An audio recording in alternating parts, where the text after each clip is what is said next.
My name is Liza Nelson, originally from France. I actually was born in Poland, but my parents migrated to France when I was about 3 years old. And we lived there until Second World War started.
When I don't remember who was with me in the house. When during the night the siren came on. So we all, of course, ran to shelters. But you could hear in the background, not a big boom, but you could hear like a large noise, like something is really falling somewhere. Some bombs are falling somewhere. At any rate, that was the time where my father, he may rest in peace, decided that it's time for us to leave Paris because Germany is really coming in. We packed the car and we hit the road. Well, when I use that word, hit the road, that's not quite right, because the road was so packed. Everybody was being evacuated. Oh, it took us a whole day to hit maybe what now we would call about 10, 15 miles. It took us a whole day to do it. And then we had to find shelter for the night. We finally found a farm, and us and hundreds of other people, we crawled into the shelters that the farmers were giving us, and we spent the night over there.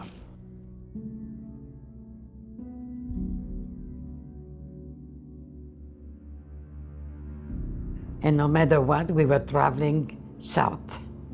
We didn't know where we were going, what we're gonna hit. We just drove south. We finally hit a normal area where we had no Germans.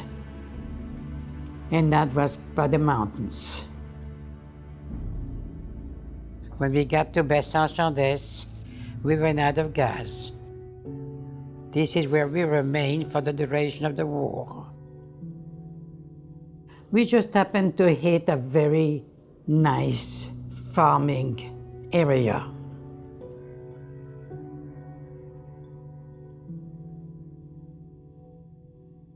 During the war, France was divided into two sections. German-occupied France and Free France. We lived in the Free France area and felt safe.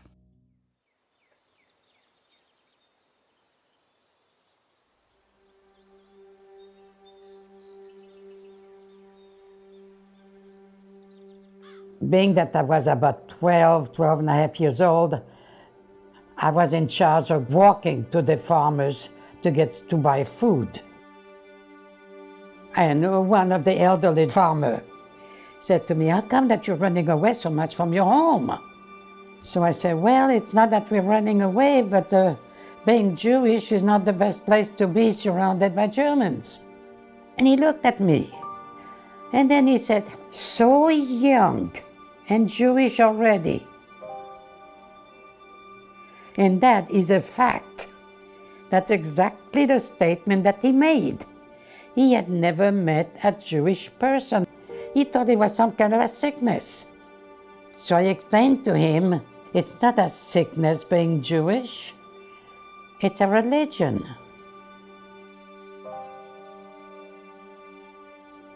I was going to farmers, they got to know me, I got to know them, and I was buying a little here and a little there.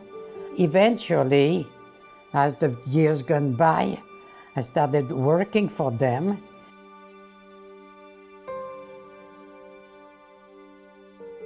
When Germany finally picked up all of France, then it was time for everybody to watch their steps.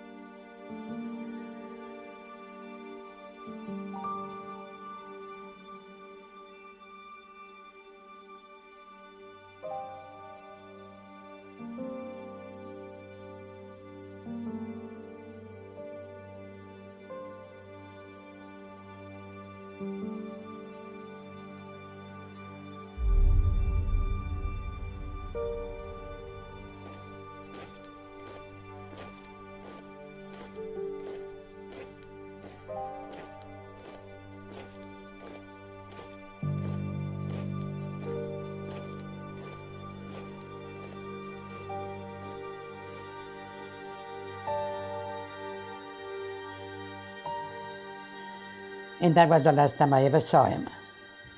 That was it.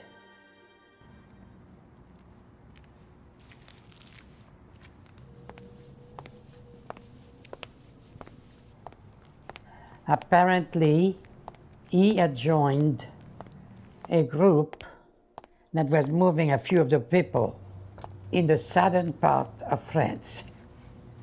The city was Nice.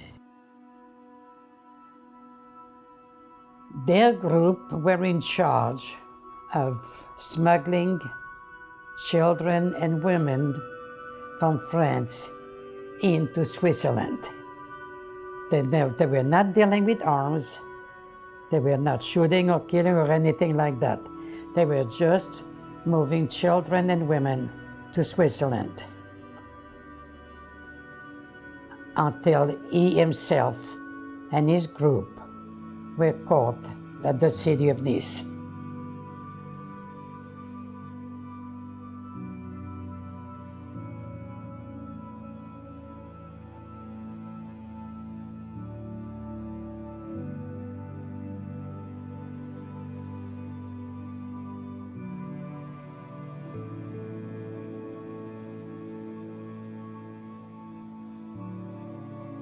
My mother and I, we were in that small town. We were both working. I was working in farms. She was doing housework.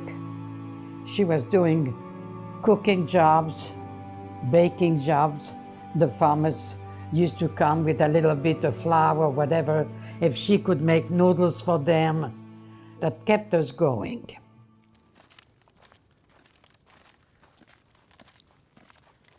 One time, I went to the bakery, got 4 loaves of bread.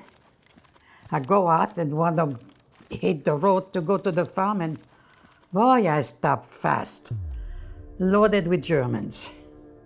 Where do they come from? I have no idea. I turned around, went back to the bakery. I mean, when you're young and in a wartime, you grow up fast. And you learn different things without even thinking that you know it. I turned around, went back to the bakery and gave them back the bread, and I told them what happened.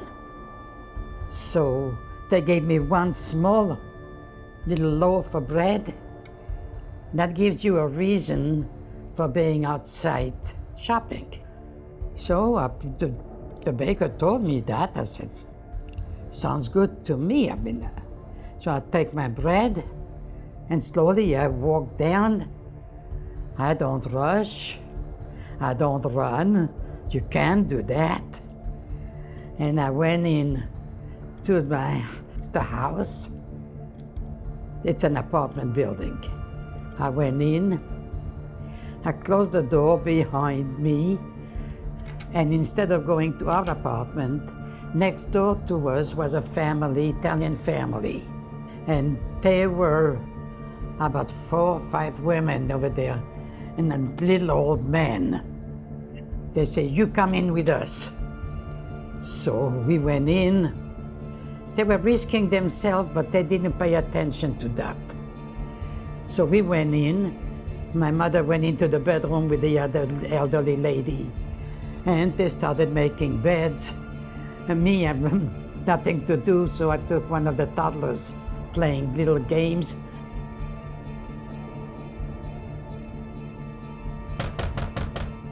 Somebody knocked on the door. So the little old man goes to the door. The Germans are there. Turns around. Any Jews? No, he didn't say Jews. He said Juden, which is a German expression for Jews. He said, of course there are no Jews here. So he looks around. Here I am holding the baby. My mother with the other ladies making beds. And all women. So they said, okay. And they left. Well, I could tell you one thing. My mother and I, we all holding hands, and we never shook so much in our lives. I mean, when you're talking about shaking, it's worse than an earthquake. Of course, we thank them. It's something that you don't forget, people like that. And we kept the war like that. That's the way we spent the rest of the war, working for the farmers.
Amongst our things, whatever we had left over in the clothing or little thing, it was a picture of my mother's sister with her husband and her 2 daughters at the beach. No big thing. And on the picture is the name and address of the photographer in New York. So I mailed the picture to the photographer with a note. I told them in the letter, we just want to let you know that we are here in Paris. But all of a sudden, I get a letter with a $20 bill. We're so happy to know that you're alive. And that was my mother's sister, and she put a $20 bill in the envelope. And we received it. That was a miracle by itself. One time they mailed us a wedding invitation for my cousin in New York. We went to the American consulate to try to get a visa to come to the state. We were told that the Polish quarter was closed for immigration. It's not where you lived that counted, it's where you were born that counted. Well, my mother and I both were born in Poland. My sister was born in Paris, France. And that made the whole difference in the world. So I sent them a letter and I told them the Polish quarter is closed and there is no way for us to come there. So as we went along, they sent us another affidavit. Well, there is a little bit of a difference. My name was Ash, A-S-Z. But on that affidavit, they spelled it A-S-C-H. And for my mother, they spelled S-A-R-A-H. I said, well, I went to the Polish consulate. I asked them for 2 birth certificates.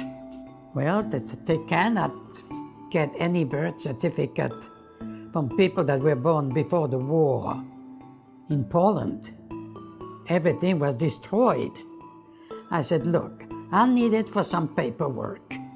So I gave them my name, Liza, and my mother, Sarah, S-A-R-A-H, A-S-C-H. I got my birth certificate for both of us. I went to the American consulate with my latest affidavit and show all my new papers. Didn't take me long to get a visa.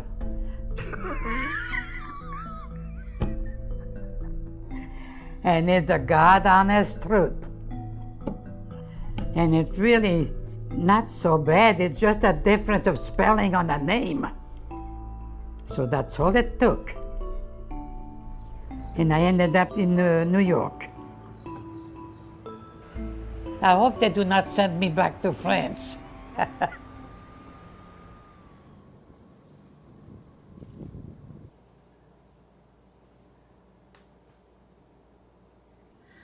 We play from about 12:30 until about 4:30.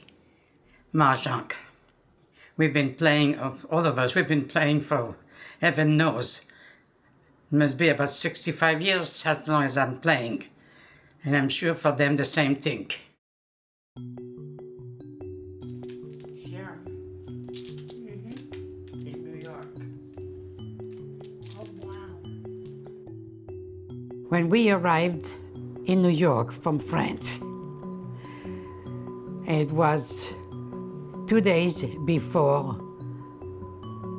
our Easter, Passover.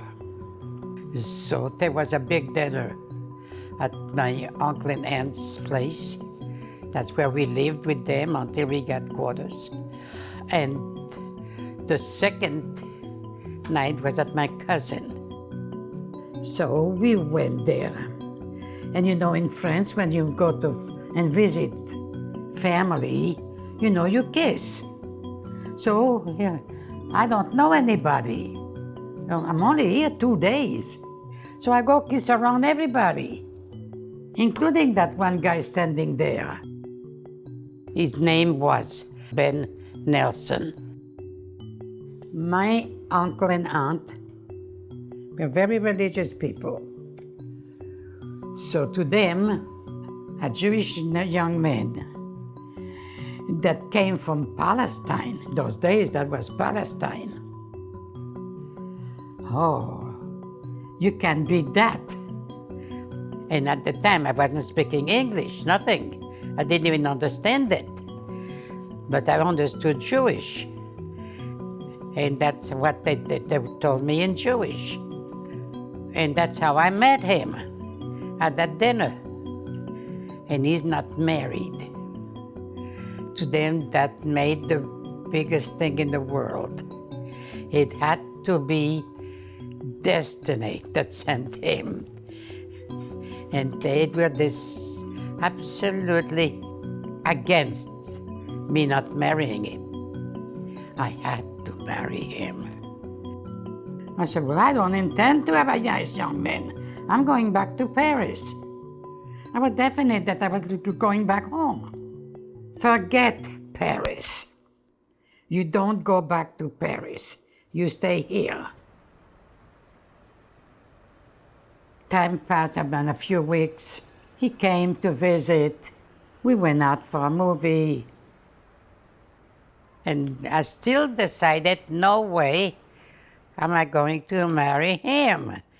Because to me, I was about 20, but he was 15 years older than me. To me, that means an old man. I'm not marrying an old man.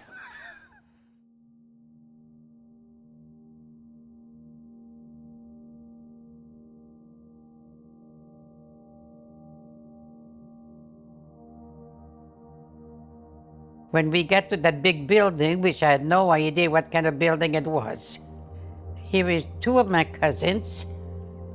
I said, what are they doing here?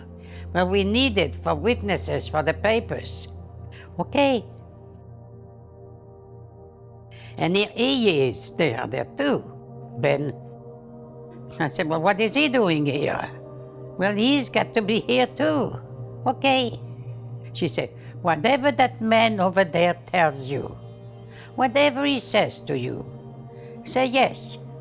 So we went to the window and blah, blah, blah, blah, blah, blah, whatever he was saying. I have no idea what he was saying. But I said yes.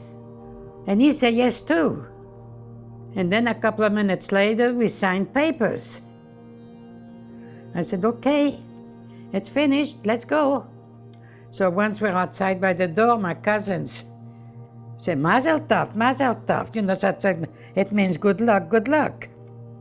I said, why? You just got married. If you think that's a story, it's not. It's a fact. That is how I got married. I said, I've got a headache.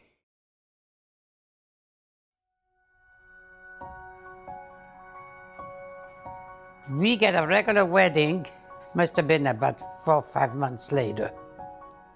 We got a regular wedding. But that's how I got married. So I don't even remember the date. Ben and I were married for 55 years. He was a very good person.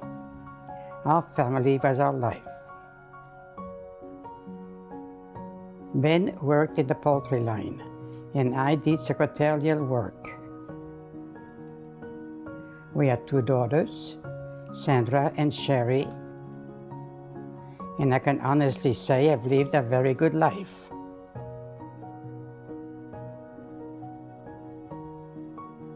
Though my immigration story is from the past era, it's still relevant today because my story is about survival and searching for a better life, like many immigrants today.